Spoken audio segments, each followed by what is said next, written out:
Yo! We live. Yes, we have not thrown in the towel yet, folks.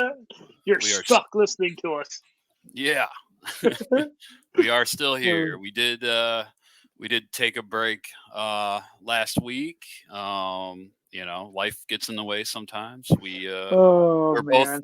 we're both regular folks with regular jobs, and we and sometimes life just gets in the way. So, but Traveling with family for vacations. Geez, yeah, it happens. But we are back with a jam-packed episode today. We'll have a fun talk about Barkley because it was pretty outstanding this year. it was super awesome. And then we'll go over some race results and talk about some other goofy stuff. So, um, all right. Well, let's kick it off, John. Let's go. Yeah. Let's go with Barkley. So, as everybody probably knows, Barkley is back in the national spotlight. I think Time. Big time. after the documentary Race That Eats Its Young, and I can't remember what year that came out, maybe 2015, 2016, something. There was a lot of attention that went to Barkley after that documentary went out. Well, the attention kind of drifted off, from the mainstream anyway. I mean, ultra runners know about what goes on, of course, but anyways, this year it really got back in the mainstream due to Jasmin Paris and becoming the first female to ever finish Barkley. And I mean, I had family, friends that don't know anything about ultra running texting me, "Hey, have you heard of this race?" you know? I was going to say, not only did it go mainstream, but it went to like people who have no clue. Like it went to a whole new, like this year exceeded what the documentary did by a pretty significant margin. I mean, it was nuts. Yeah. Like it's just like yeah, same as you. I had people who were like, not only are they not into ultras, they're not into running, and they're like, hey, like, have you ever heard of this? I'm like, yeah, kind of have. You know what I mean? Like, who's this woman? I'm like, oh, she's an absolute badass. That's who she is. Like, she's That's an right. absolute freak. Yeah. So yeah, I love how fun this year was. It was such a good year. Yeah, it was. It was great to follow, and we'll get into that in a minute. But just to comment a little more on people kind of just discovering Barkley. Keith Dunn's Twitter feed and hashtag BM100. Mm-hmm. It was trending so much this year that there was just people like like we were just talking about, people with no idea that were just commenting like, I never even heard of this race until today, and now I'm like fully invested and I'm not getting any work done. I am refreshing my Twitter feed over and over and over, and I would, when I'd see that, I would comment, because I was following it pretty in depth too. Yeah. I would comment, watch this documentary, just so they can learn more about it. And one person responded, but Not only so, it's fun here in Columbus, right? In Columbus, we have a sports talk radio station, 97.1 The Fan. At like 3 o'clock, there is a guy on there that just goes by T-Bone. T-Bone's a big dude, and he's recently got into running. Like he has, and so he, oddly enough, had traveled out to Leadville, I think, by a weird way. Like a buddy of his who he recently met was out there running it, and so, anyways, he's kind of sort of getting into the world also, dude. He brought it up on 97.1 The Fan, like on like really, Columbus Sports Talk Radio. They're doing this, wow, like they're doing like this little segment, and he's like, "Oh, and by the way, before we hop off the air, there's this race that just happened. It's called Barkley Marathon. It had its first ever woman, and like, so he's talking to his co-host and the host for the next show that's coming on, and both the other people are like, wait, what? Hold on, wait, you do what? And he's like, yeah, man, and like he's trying to explain it. he had just learned about it for the first time this year. So he's not. He's like, yeah, and it's crazy. Like I don't fully get it, but here's this and here's that, and like so now. Like you have the entire Columbus metro. Like anyone who listens to 97.1, the fan at this point heard him talking about it. So it was nuts, and I'm like, Which, that's amazing. I guess so. yeah, which is It like anybody that likes Ohio State, which is pretty much the whole the Central entire Ohio yeah region. I know the fan carries the Buckeye games, so I listen to it, remotely out here when I can't watch. I'll yeah listen to yeah that internet radio, but yeah, that's cool. I didn't know that about T-Bone. I know who you're talking about. yeah. So, but yeah, so the attention on it was just awesome. Let's kind of run through what happened. We talked a little bit about it on the last episode.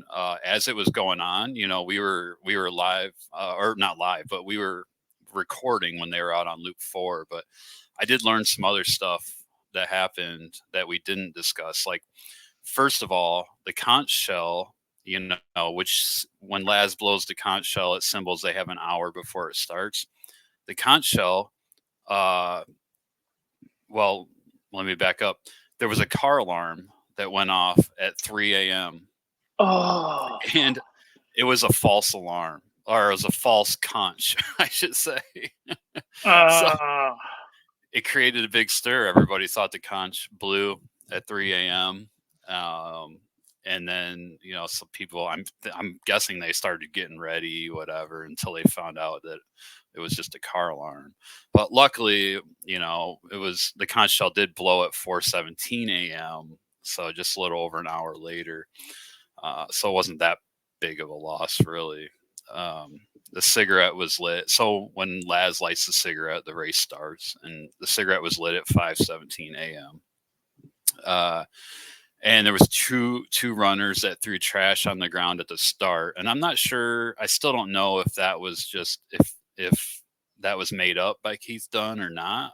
But yeah. I don't know. They were talking about locating them and DQing them, but I honestly don't know if that was just made up or not. I weirdly hope it's true. Just to know that, like, yeah, we're gonna hunt somebody down and DQ them. Like, oh, yeah, like DQ them after they complete the gnarly ass lap. 50% of the field was out after 17 hours, and I, like we talked about last episode, I thought Laz is gonna be pissed this year because 3 people finished last year. That had never happened. He did add. I just found out he added a tough new section into this year's course called the Rusty Spoon, mm-hmm. and they said it's supposed to be like rat jaw climb, supposed to be like rat jaw on cocaine. Is that why there were more books? Is that why there were more books evidently this year? Probably. Yeah, that could very well be. That would make sense. Because I love it.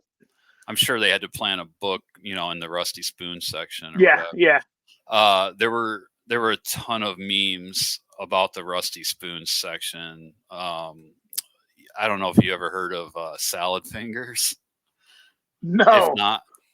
If not, when we're done here, just go to YouTube and do a search for salad fingers, and you'll see. I learned about this a long time ago from these Australian guys I worked with, but yeah, it's just these weird videos with this weird cartoon character. But he has a rusty spoon in one or more of his videos.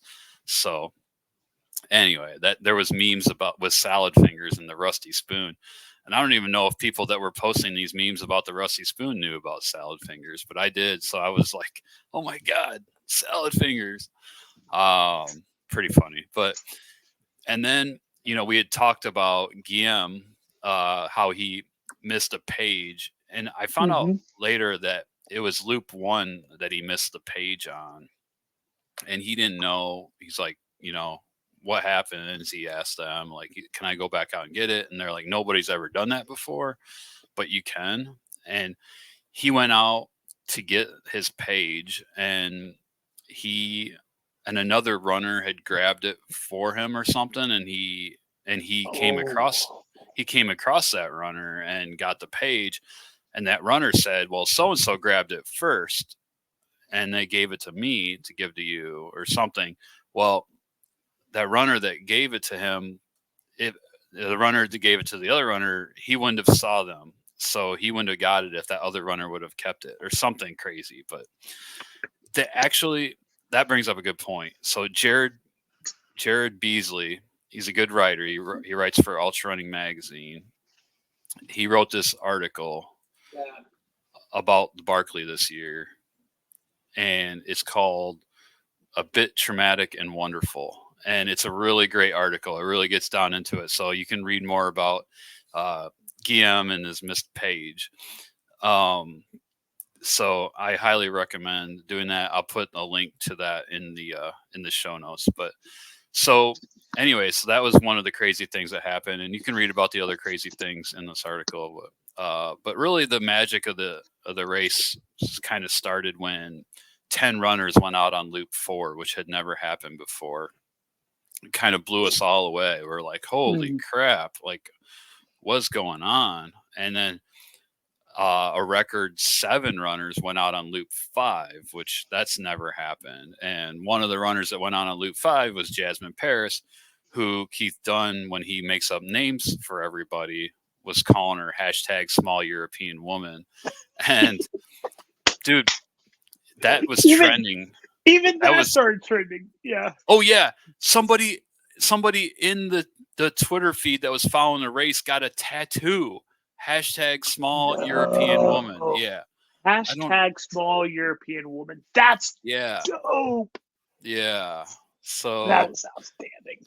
Yeah, I just saw that about the tattoo. I don't know if it's in Jared's article or not. I think it is actually. So Jared was the one that was really. There it is. He was. Yeah. There. Oh my gosh, that is amazing. Yeah. Jared was doing a lot of live tweeting, I feel like, about Jasmin. Like he was obviously like her head of crew, or like he was the crew chief or something like that for her, very clearly. Like so cool. Yeah, and super Jared, funny dude.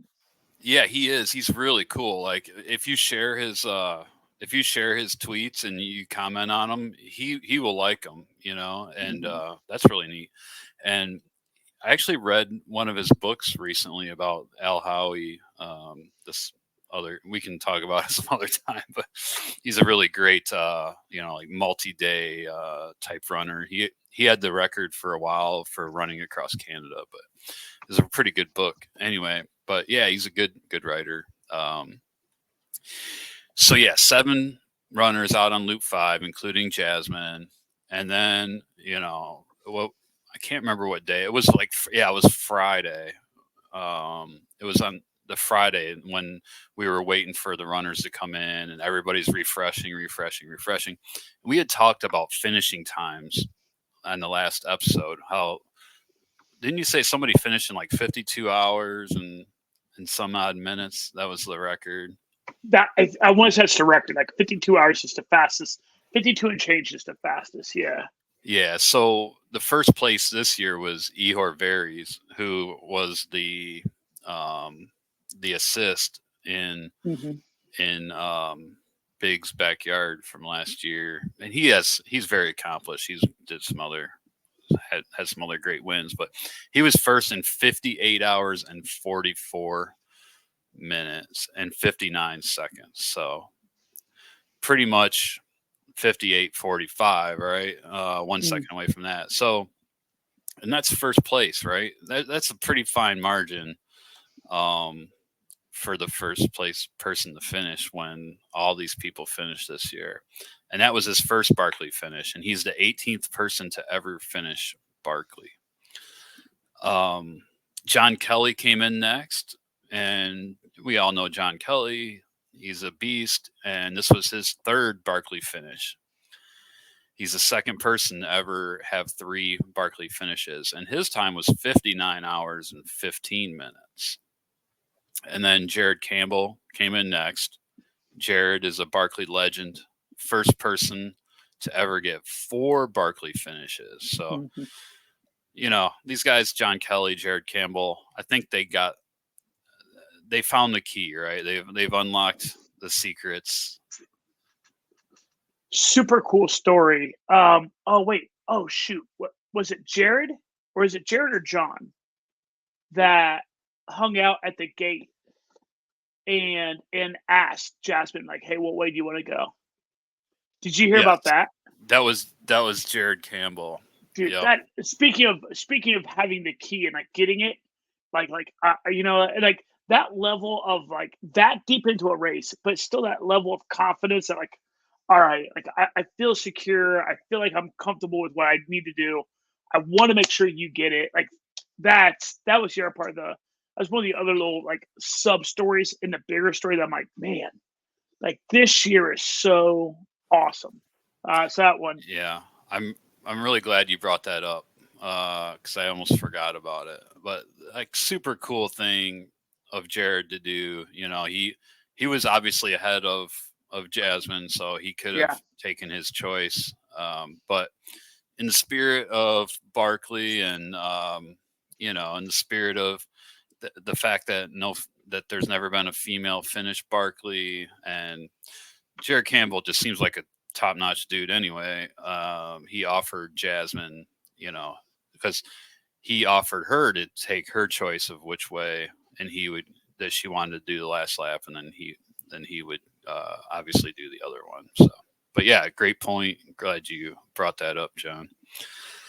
And then Greg Hamilton, first time Barkley finisher, came in 59 hours and 38 minutes, and he became the mm, 19th person to ever finish Barkley. And I'm not too familiar with Greg Hamilton, but I'm sure he's very accomplished.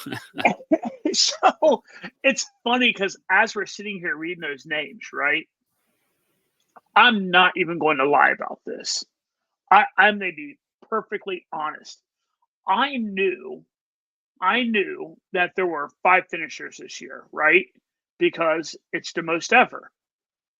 And in my head, I'm like, okay, I know it's Ior, right? Eor, yeah, how do you say his name?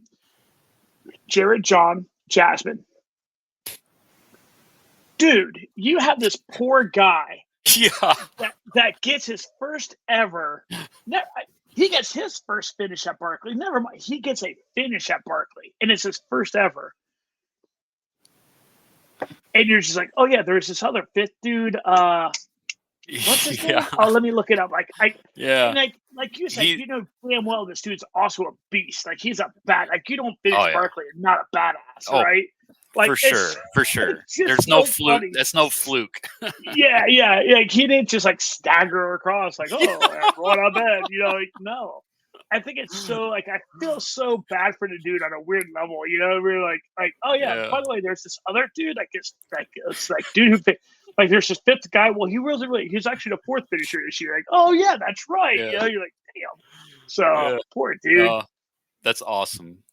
Yeah, and he definitely deserves his props, man. Greg Yeah. Hamilton, way to go, man. you, Way to you go. did it. You did it. There's you too. And then so then of course everybody, all eyes were on the yellow gate waiting for Jasmine. She was out on loop 5, and they knew it was going to be close because of her time. The only Yeah. other point where crew can be, or spectators can be, is up on top of Rat Jaw, I believe. And I think that's probably around halfway of the loop or whatever. So the time she came through there, they knew how long it takes to get to the finish from there typically. So they're like, it is going to be really close. And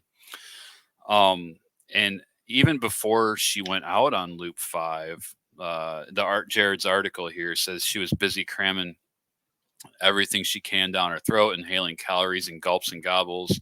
Then she stands up on the verge of history to begin loop 5. She's also sick as a dog. A small round of applause as she pulls off her dark jacket and straps on the hydration vest.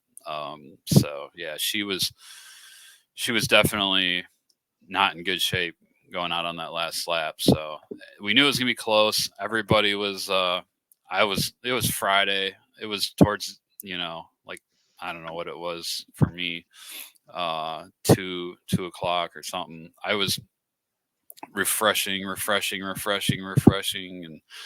and then the dang hashtag BM100 feed crashed right at the moment when the tweet came out. So like I didn't even know that she finished until after the feed got back up, which was like right at the 60 hours. But she did manage to pull it off, and she finished with 99 seconds to spare. Oh, goodness. I can't like. Hold on, wait a second. We actually do know this. What is the slowest? Oh, that used to be on here. There used to be a thing on here that said what the. It might be hers now, right? 59. Yeah, because Carl had it last year. He had a 59, 53, 33 finish. And so I think she now owns the slowest finish ever. Yep. Yeah. Yeah, I mean, you couldn't draw it up any better. And it was like in Gary Robbins, I don't know if you know his story, but he went the wrong way, but he came in a few minutes late or whatever. Documentary is Where Dreams Go to Die. That's a really good. I recommend everybody, if you haven't watched that, go to YouTube and Google or YouTube search Where Dreams Go to Die, Gary Robbins, and you can see his heartbreaking story. But he was there this year. And he was rooting, cheering on Jasmin, and that was cool to see too. She collapsed at the gate. Yeah. Side rail the conversation again. I could not resist. I did a quick search of one Mr. Greg Hamilton on Ultra Sign Up. Okay. I will give you. We'll keep it simple. Just guess how many races he has in Ultra Sign Up. And I mean, I know Ultra Sign Up isn't the end all be all, like written in stone, but just take a stab in the dark how many races he has in Ultra Sign Up. This is a total stab in the dark, but I'm going to guess like 30. How about 4? I like this guy more and more. He has 4 races in Ultra Sign Up. He has Kepler Challenge 60K back in 01. Back in 01. Yeah. Holy yeah. And so he has that. He has Heapy 50 Trail Run, which is also a New Zealand run, in 08. And then he has a North Burn 100 in New Zealand. That is in 2014. And then boom, out of nowhere. So this dude goes 01, 08, 14, 2022. The Barkley Marathon 60 miler, Frozen Head State Park. He took second place. Okay, so he finished a fun run. Yeah. And now, in 2022. In 2022, yeah, and that was in March, so that would be the Barkley Marathon. Yeah. So maybe for 10 years he's just been training and attempting Barkley. I mean, like, how nuts is that? Like, that's wild, dude. I love it. I love this dude. Yeah, I mean, so obviously he's from New Zealand. I guess we're assuming. I'm gonna go on a limb. He lives in cool. He lives in New Hampshire. And he's like, I'm gonna fly to New Zealand once every couple of years for a race. Yeah, like I only race in New Zealand and Barkley. No, that's cool. I'm glad you looked that up. So, congrats to Greg becoming the 19th person to finish Barkley, and of course Jasmin. Just incredible. Laz had said in the past that a female will never. Barkley's too tough for a female to finish. Well, just finally proved him wrong. And he's said that, I'm sure, in a jokingly manner, and he has congratulated her and gave her props, everything. But yeah, I think next year, I think there's going to be some changes made, and I'm guessing it's going to maybe be impossible to finish next year. I don't know. Like Laz is embarrassed that 5 people finished Barkley. So It will be funny to see what happens next year. Hold on just a second, Jamie. yep.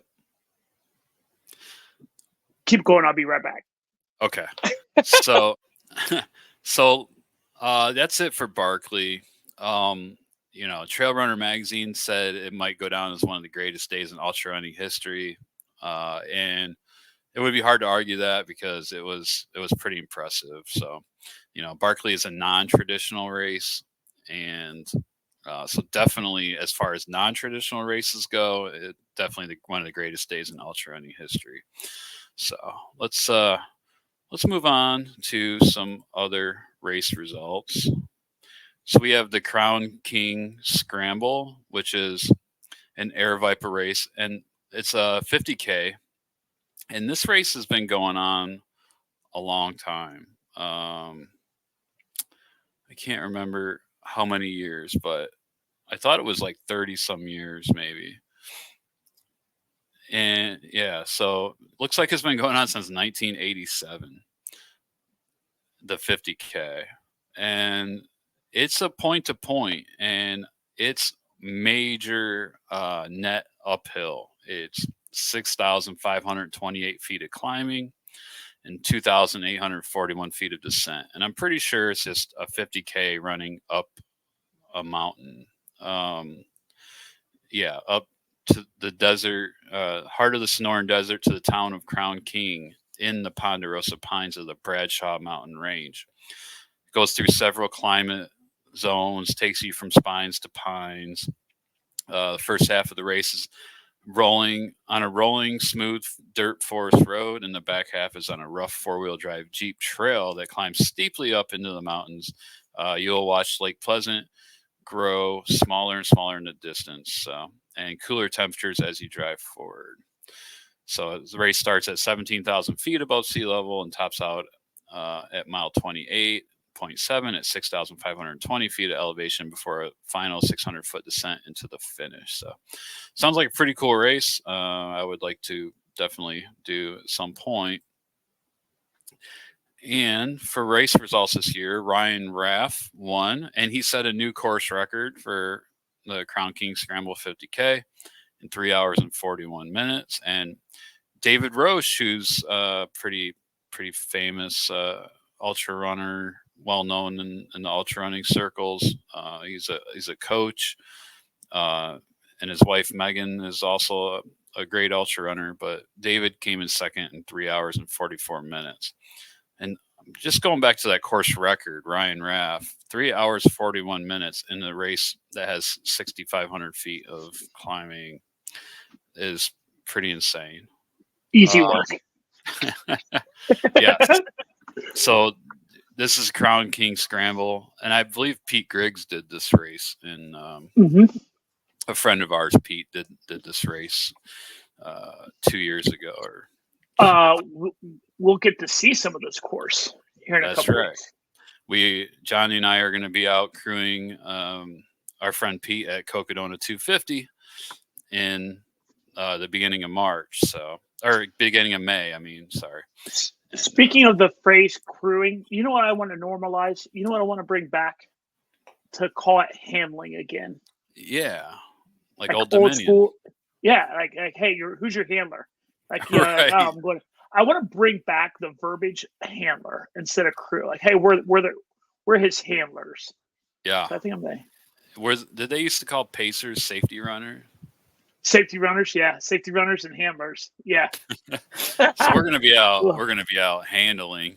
We're gonna be out handling Pete. Yeah.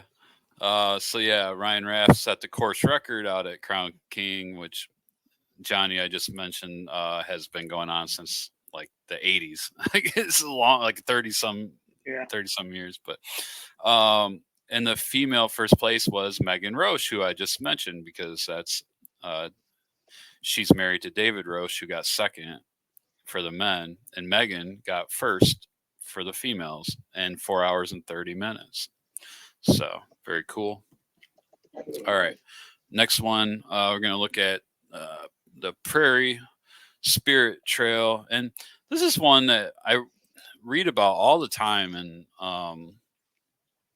in Ultra Running Magazine.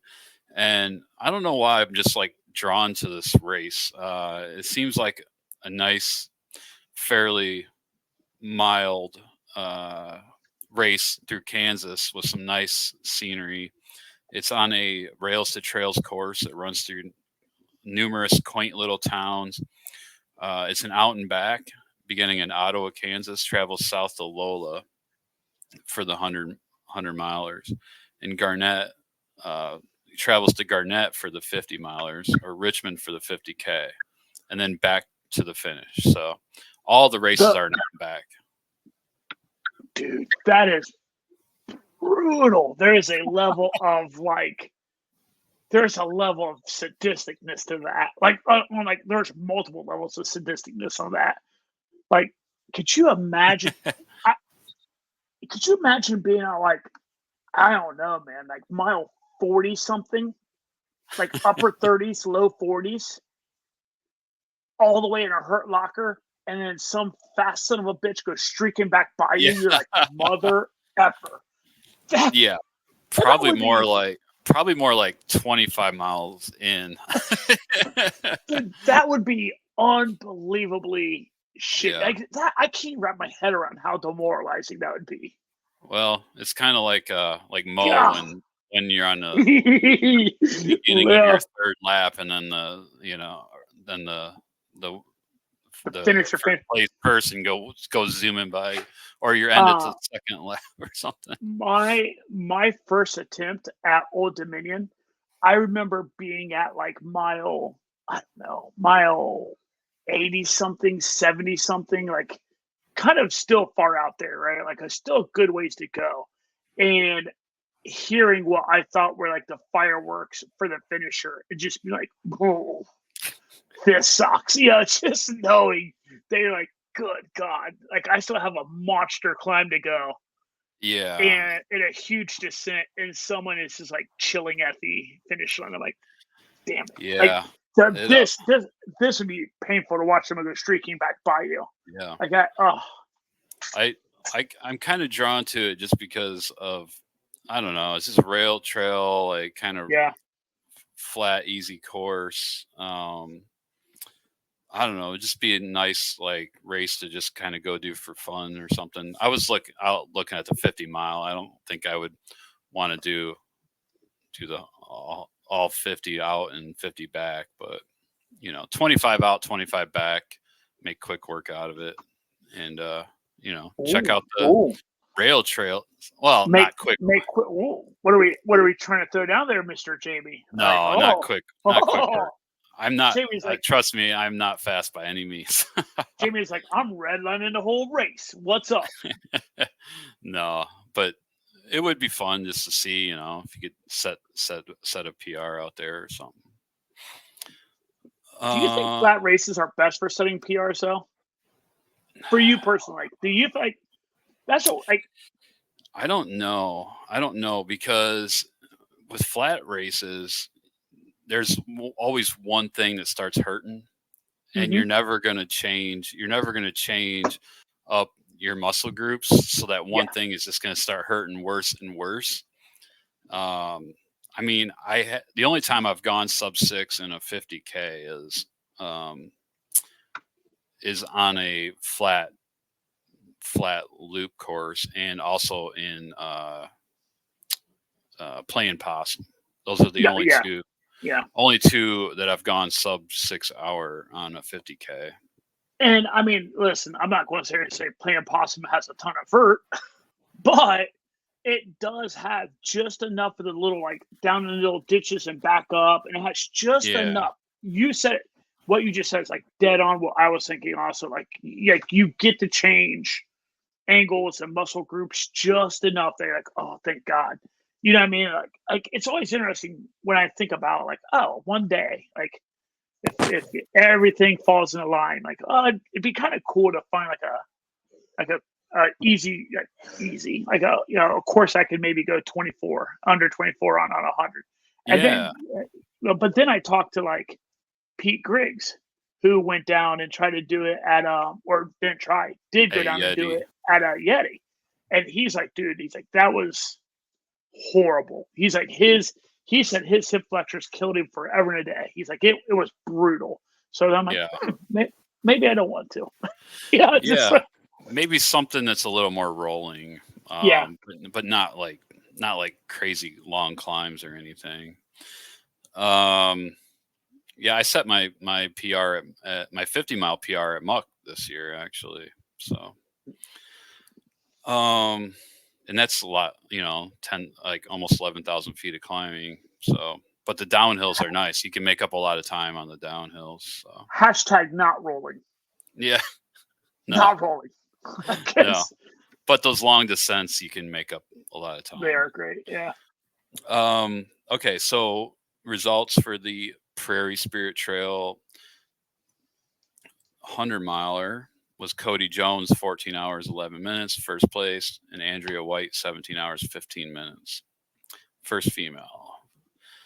And there was 4 races there, but let's just go over the 50, and then we can jump to the next one. Samuel Holland won the 50-miler, 6 hours, 19 minutes. And first place female was second place overall, Kayla Straub, 7 hours, 11 minutes. Okay, so this next one is interesting. This is the Iditarod, and we were talking about this, I think, on the last episode, maybe, or a couple episodes ago. But so there is an Iditarod 1,000-mile race. Poor dogs. There's an yeah. Well, this foot bike, also or foot bike or ski. And there's a Iditarod 350 as well. So this takes place on the Iditarod course in Alaska. And the first place Iditarod 1,000-mile on foot was Gavin Hennigan in 24 days, 18 hours and 9 minutes. He's the men's foot champion. And the women's foot champion was Faye Norby at 26 days, 19 hours and 6 minutes. So long time to be out there in the frozen tundra. Dude, that's just shy of 50 miles a day. That's pretty impressive. Considering they probably are pulling a sled with their stuff and all that. Yeah. So that is nuts. There isn't any results for the 350, so I'm not really sure what happened with that, or if it's at a different time. I'm not really sure. They just don't respect them. Like, right. They ain't putting your results up. They ain't putting your results up. Yeah, exactly. All right, so that's race results from 2 weekends ago, or a week and a half ago. Let's just go over a few of the race results from this last weekend. And so Antelope Island was just the Buffalo runs were this weekend. And in the 50K event, Adam Peterman, who won Western States 2 years ago, he was back.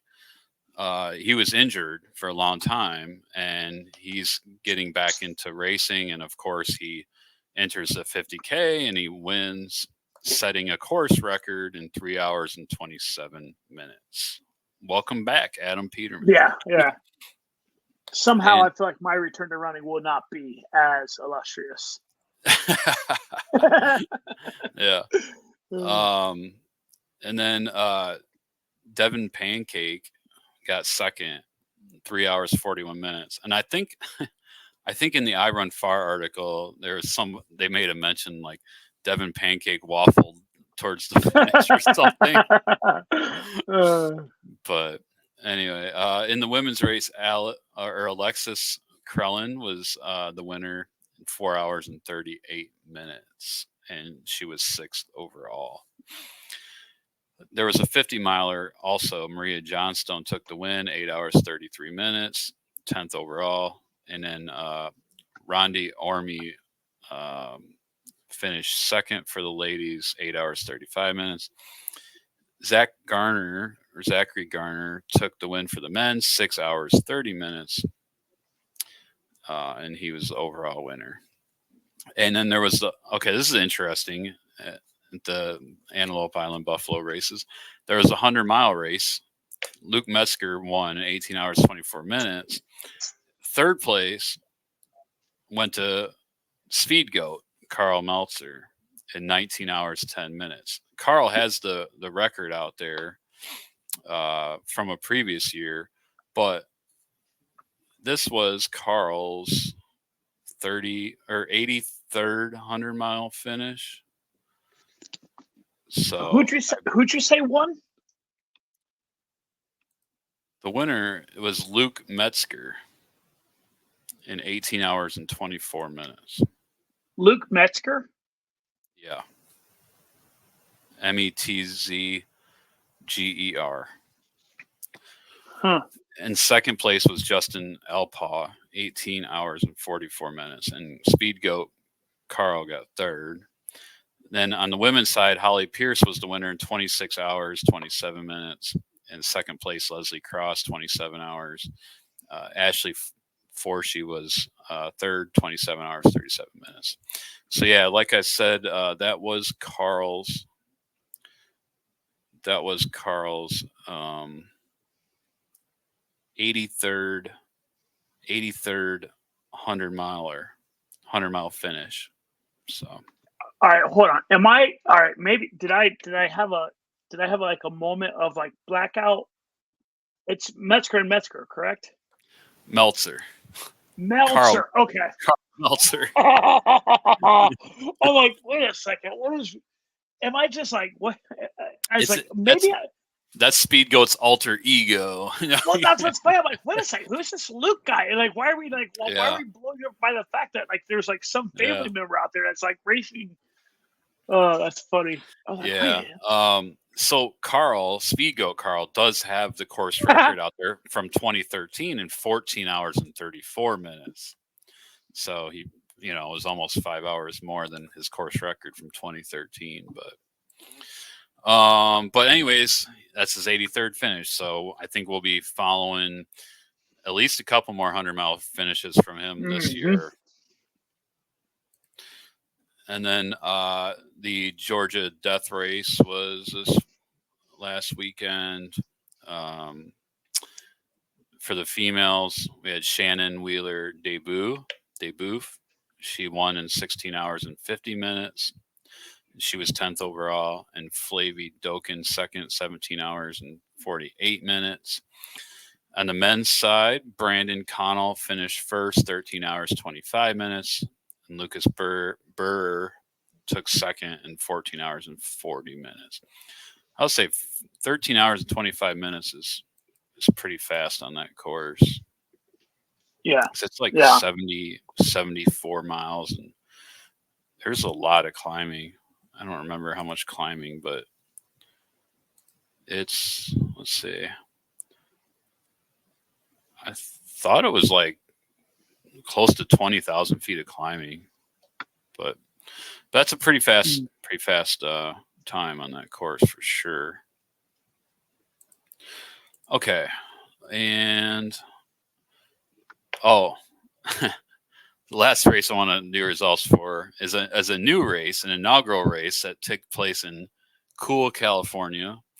And Ultra Running Magazine, Drew Dinnan is writing these race results here, and it's his wild card race. And it's called Rattlesnake Dick 50K. So, and I think Rattlesnake Dick is actually not what we all think. um, I believe it is named after somebody. Oh, celebrated the memory of outlaw Richard Barter, aka Rattlesnake Dick. Rattlesnake So dick. I just thought that was kind of a funny name or fun name, whatever. Yeah. Haley Chisant won for the females 6 hours 27 minutes, and Cole Watson for the males 4 hours and 4 minutes. Also, the Chicago Lakefront 50K was over the weekend, and that's kind of a famous one. Um, and Rachel Burke won for the females 4 hours and 4 minutes, and for the men, a smoking fast 2 hours and 58 minutes for Nolan McKenna. The Chicago Lakefront. Did you ever run out there in the I lakeshore? have no.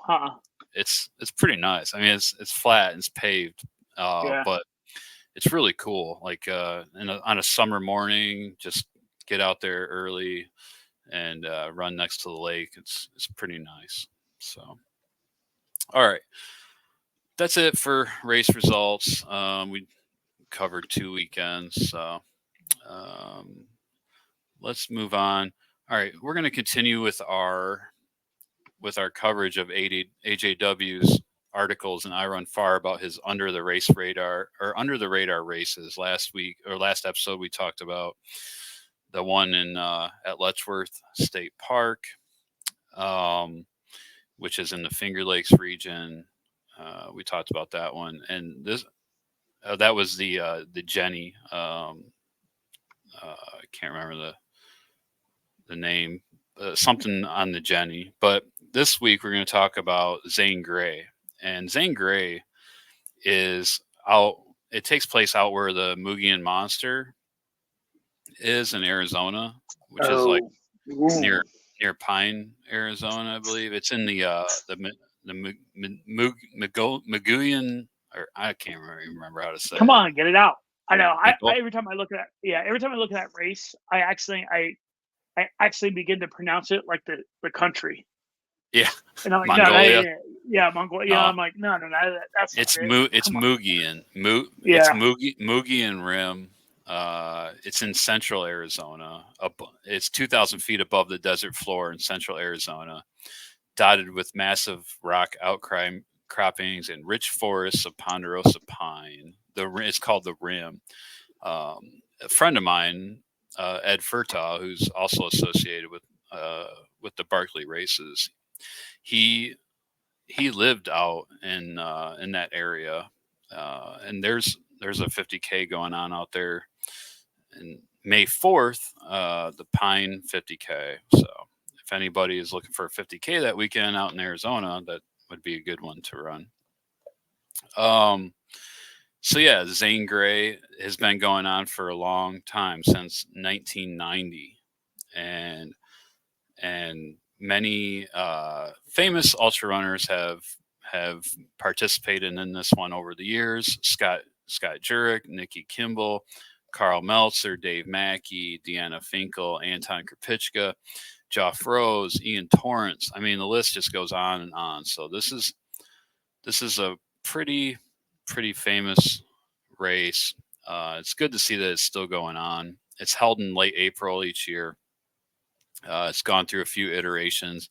They even had 100K at one time, formerly on a point-to-point course, and today it's on a modified out and back, beginning and ending at Mountain Meadows Ranch. It's 100% single track, and this is all AJW's riding, so I'm make sure to give him credit for this description. But the race is 100% single track, beautiful vistas of rim canyons, brushy hills, distant mountains, and a portion of the trail between Washington Park and Pine Trailhead is known as part of the 800 plus mile Arizona Trail. So the Arizona Trail is pretty cool. I've ran on part of that one point. Rocky and rutted for many miles, the Highline Trail will test any runner's mettle. So not an easy race, but great views, and just a cool place to run in late April. And it's been going on, like I said, since 1990. So it's just been going on forever. All these famous runners do it. It has a low key vibe, which is community centered. So that's kind of the spirit of ultra running. And the race director's been doing it for 25 years. And yeah, his name is Joe. Can't remember his last name. That's a good race director name for an old school race. Yeah, Joe. I like it. Let me see. Oh, Joe Gallup. So, but anyways, yeah, cool race. Probably another one to put on my bucket list. There's no way I'm going to get around to doing all these races, but it looks pretty cool anyway. I would do this one before I did the one up in the Finger Lakes, just because that one up in the Finger Lakes, those trails are rough. Those are gnarly trails. The worst case, you got some big rocks you kick off the trail. We've done that already, so yeah, I'll take that. Yep, for sure. I'm sure that the many on the Jenny or whatever, that one in the Finger Lakes, yes, pretty gnarly, but big old roots. But would be cool too. All right. So one other thing we wanted to go over was this race company that Johnny came across, the Skunk Ape. I love it. Skunk Ape events down in Central Florida. So it really caught our eye when we went to their website here. It looks like a Sasquatch riding a unicorn. Am I right in thinking this? I mean, so it does look like a Sasquatch. What's funny is I think Skunk Ape is something different than a Sasquatch. But that, you know what I mean? Like I think it's some sort of like Floridian folklore thing. I don't know, but yeah, I came across. So even on my regular Twitter feed, there's a guy named Joseph Fuller, I think his name is. And somehow, some way, he and I end up following each other on Twitter, and like I noticed he reposted to Skunk Ape, and he like multiple times. I'm like, all right, hell, I gotta go check this out now. And you go to a website, you're like, oh, okay, these are interesting folks. You know what I mean? You're like, this is interesting, but yeah, I mean, just the website says it all when you first pull it up, for sure. But so looks like they have a Florida Trail Runners podcast and news. Yeah. So that's cool. They're focused on Florida and Florida races, which we've learned throughout doing our show this year that there are a ton of events in Florida. I had always, I feel like I've heard of in the past. It's been around for a minute, and it's one of the things that's up on their website. Is that Point to Point, the one that goes from like Tampa down to Clearwater. I feel like that's kind of a weirdly older school. I could be way wrong about that, but it's one of the ones that they talk about on here too. It's on the website, and it's at Point to Point. Okay, so it's pretty interesting. Yeah, no doubt. And looks like they do have a 100-miler coming up in the end of April, but they also have this Summer Slam. And what you were mentioning something about the Summer Slam earlier, I think. And the Summer Slam is a series.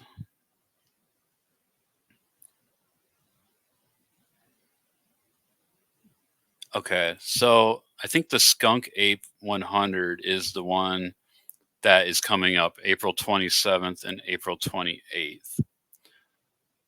And that is at the Santos Trailhead in Ocala, Florida. It's cut off as 36 hours, so plenty of time. Elevation gain is 1,562 feet, so it's fairly flat. So yeah, 36-hour cutoff. I'm not sure what the challenge is, or if they just offer just 36-hour cutoff so that more people can finish. 50 miles, somewhat sort of out and back on the Florida National Scenic Trail and the paved trails in Marjorie Harris Carcross Florida Greenway. You go through a wildlife management area. It says the most southern switchback in the United States is located between Ross Prairie and Pruitt Trailhead. So you'll have an outbound route and then an inbound route. Outbound is off Florida Trail, and the Ross Prairie. Inbound is the Florida Trail, bypassing the Ross Prairie onto the paved path and back onto the Florida Trail. 100 milers will do the course twice. Were you saying earlier, Johnny, about the Summer Slam? Oh yeah, one of the things that they offer is a Summer Slam, and so the Summer Slam, you do 3 of their races, and it's the Vero Beach Octopus Ultra. So you do that one, and then you turn around and you do Skunk Ape Night Run 30K, and then the last thing you do is a race they have called the Trident Trail Race, and you do that one. And that's that's not a singular race. Like that one's kind of interesting because it's a half marathon, another half marathon, and then another run. It's weird.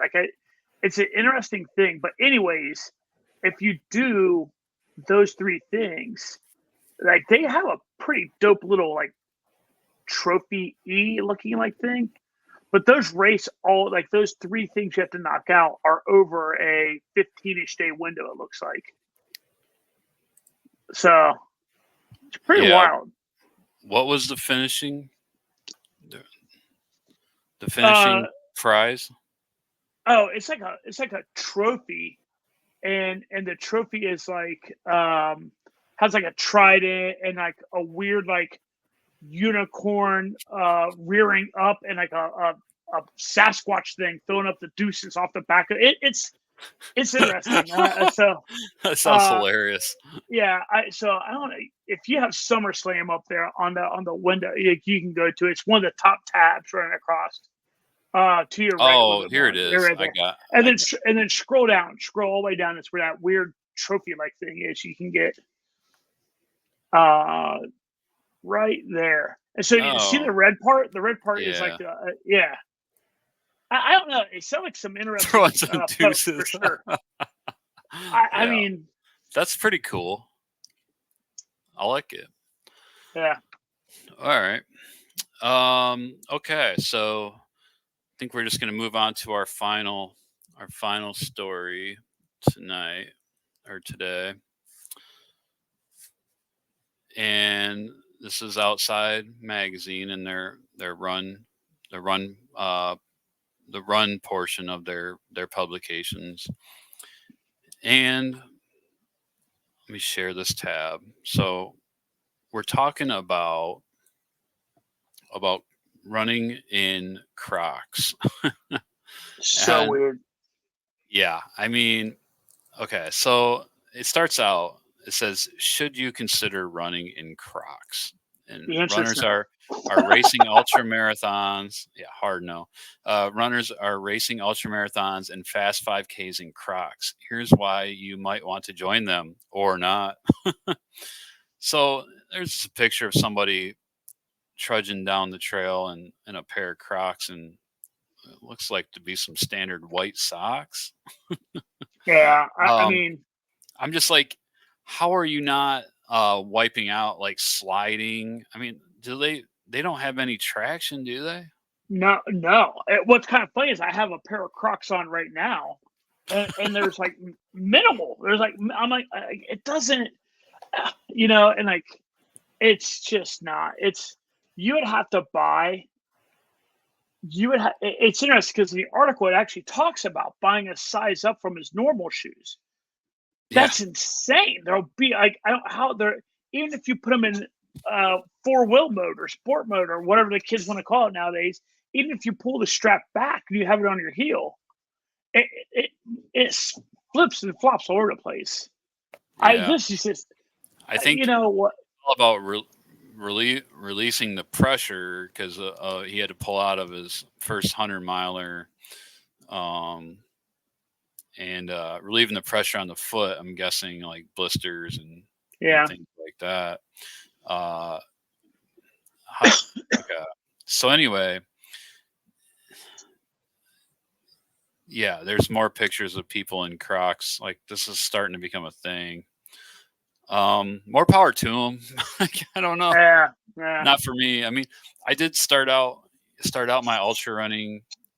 When I started ultra running, I was in minimalist footwear, and because it helped with my shin splints, I kept getting really bad, and I got some serious pain in my top of my feet, like when I was running anything longer than a 50K, and it was like game changing in a bad way to where I couldn't hardly finish a 50, and I had to drop out of my first 100 miler because of the pain in my foot. So, yeah, I don't know. I don't see this catching on. But you never know. Um, some trends are some trends are just hard to explain. But it says as Crocs have made a renaissance in popularity in recent years, runners have set some impressive records like 51.84 seconds for 400 meters and 4 minutes and 18 seconds for the mile in foam based shoes, demonstrating that speeds are possible in the improbable running footwear. That's crazy. 50, like under 52 seconds for a 400-meter race. This guy, Benjamin Pachev, he's 24. He's been running in Crocs for nearly 15 years. Made headlines in 2021 for running a 14-minute and 47-second 5K and a 1 hour and 6-minute half marathon in the slip-on clogs.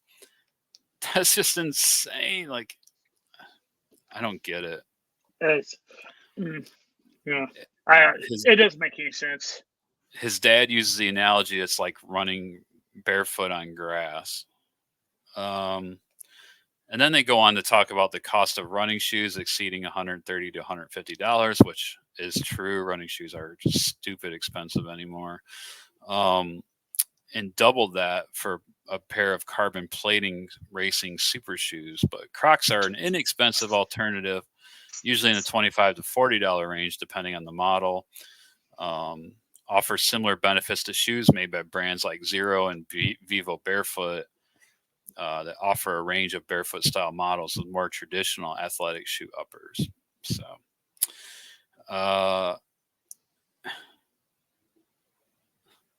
yeah, I don't know, man. It's when they say, and but I do want to go back to this.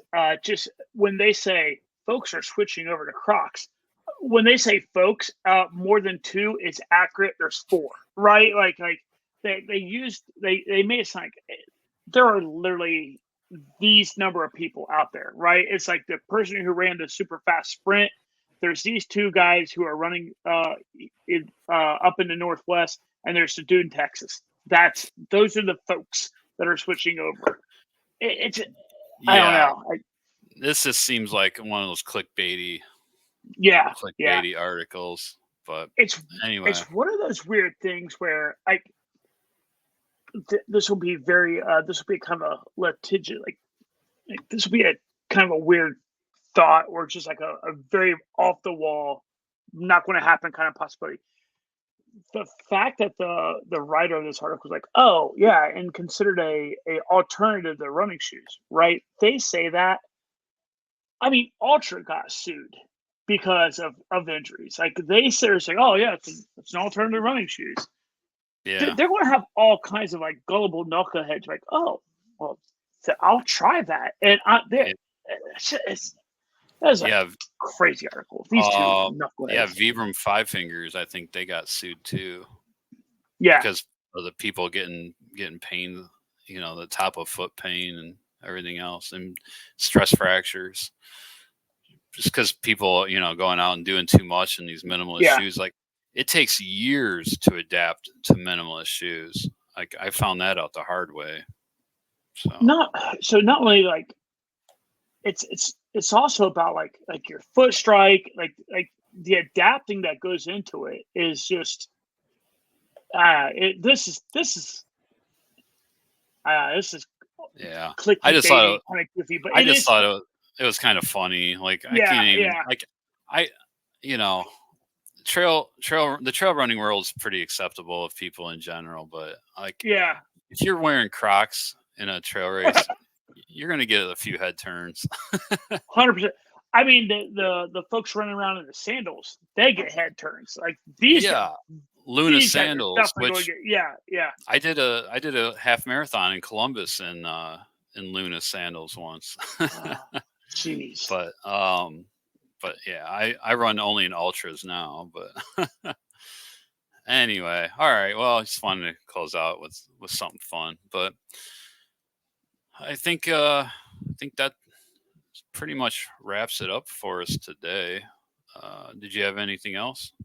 I didn't. I still mind blown about Jasmin, Yeah, and still trying. yeah. It's funny. It's it's kind of funny. It's just on one end, I'm mind blown by Jasmin, and then on the other end of the episode, I'm mind blown by running at Crocs.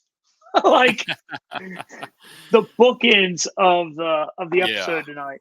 yeah, that's a good way to put it. Yeah, definitely.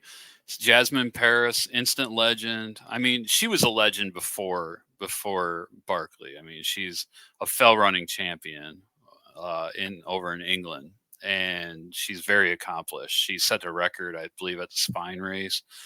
Yeah, so she has Bob Graham round experience. I think she's probably set some records there too.